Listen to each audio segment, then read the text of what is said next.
哦，你哋5個啊，講選舉都唔預埋我哋。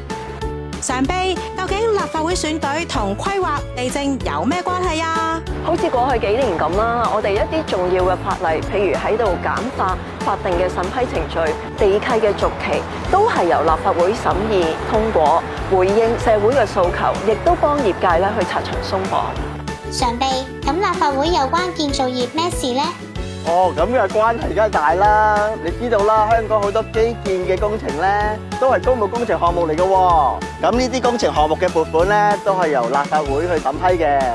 咁立法會議員咧，亦都俾咗好多行業嘅意見啦、市民嘅睇法啦，同埋咧好多建設性嘅建議俾我哋，讓我哋咧呢啲工程項目咧可以做得好一啲。其實咧，立法會咧，除咗審議法例咧，都係反映俾我哋聽好多市民嘅意見啦，同埋業界持份者嘅意見，讓我哋將我哋嘅工作做得更好。例如點樣發展好我哋嘅北部都會區啦，同埋極端天氣之後咧，點樣處理好水浸嘅情況。所以咧，其實立法會選舉係同我哋香港市民息息相關㗎。投入選舉，共創未來。12月7日齊投票。